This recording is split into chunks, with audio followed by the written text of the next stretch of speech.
This video is sponsored by Skillshare. More on that later in the video.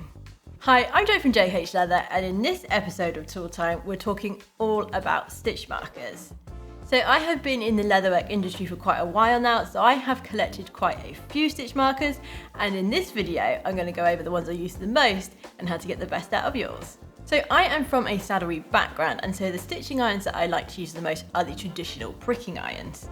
Now, as you can see, I have quite a few of these in various sizes, but the ones I like to use the most is this set of 3.38mm irons that I got from Abbey, England. Unfortunately, this specific set is no longer available, but if you are looking to get a set, then I do recommend an 8 stitches per inch iron, which is just over 3mm, and this will be ideal for the majority of your work. So if you're looking to do some real fine leather work or bridal work, then I recommend a smaller iron. So for bridal work, a 10 stitches per inch iron, and for sort of fine leather goods, a 9 is ideal. Now, I don't just use the traditional pricking irons, and I do have 2 sets of diamond chisels in a 5 and 3mm. Now, these are used for quite specific situations, but if you are just starting out, then these are really good to help get you started, as you can punch them all the way through your leatherwork quite easily, and you're not going to need an awl when you are stitching your pieces together. Another great thing about these diamond chisels is that they usually come in sets. So the sets that I purchased from Abbey, England come in a set of 4, and they include a 1, 2, 4 and 6 tooth iron, and you can also top that up with a 10 tooth iron as well. That way you are covered for a variety of stitching situations and only having to invest in the 1 set of irons.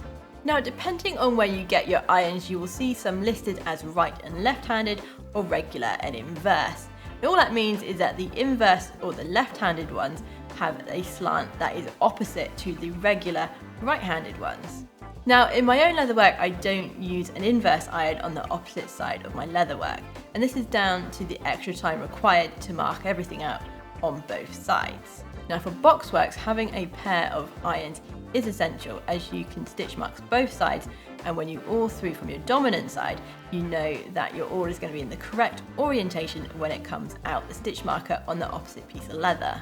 Another stitch marker that I have here is the strap pricker. Now, this has rounded teeth and is used specifically for marking gear straps for attaching to saddles. So I'm just going to go over a few techniques that I like to use to help get my stitch marking nice and straight.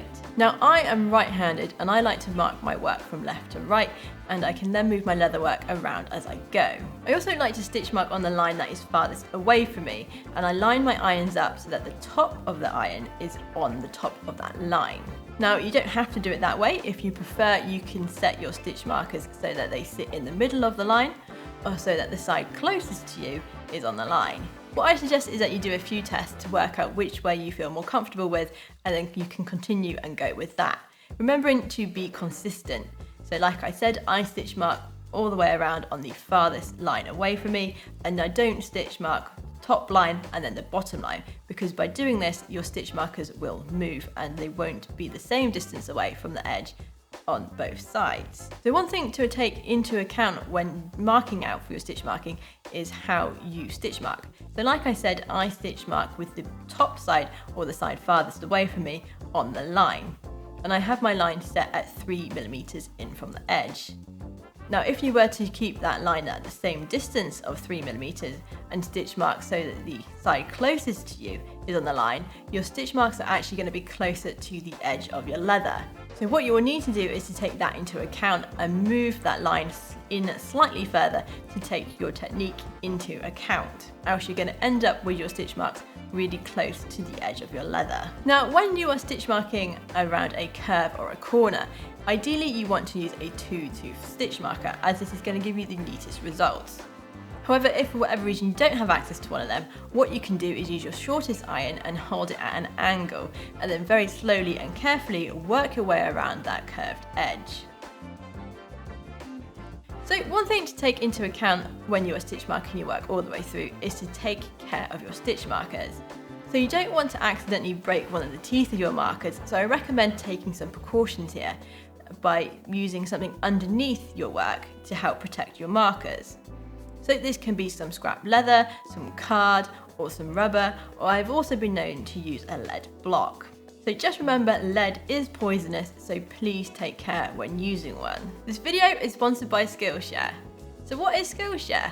Well, Skillshare is an online learning community with thousands of classes to choose from. There are classes in photography, marketing, web design, and illustration, to name a few. So one class that I think you may enjoy and learn a lot from is an introduction to social media strategy with Brian Peters. In an age when the average user spends over 2 hours a day on social media, being able to create a great strategy that will help you to connect with your target audience and reach your goals is a key part of running a business. Skillshare is made specifically for learning, meaning there are no ads and new premium classes are being launched all the time, and it is less than $10 a month with an annual subscription. And best of all, Skillshare are offering the first 1,000 people to click the link in the description a free trial of premium membership, so you too can go and explore all the classes that are available.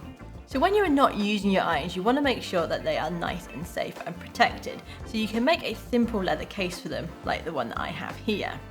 Now this one is specifically made for a lot of my irons, and I have made a few smaller sets for the other irons I now have.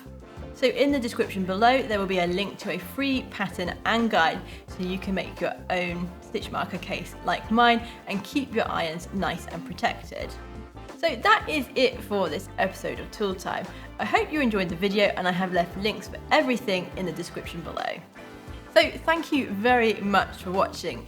If you liked the video, please click the thumbs up button and subscribe for more videos and tutorials, and I shall see you in the next video.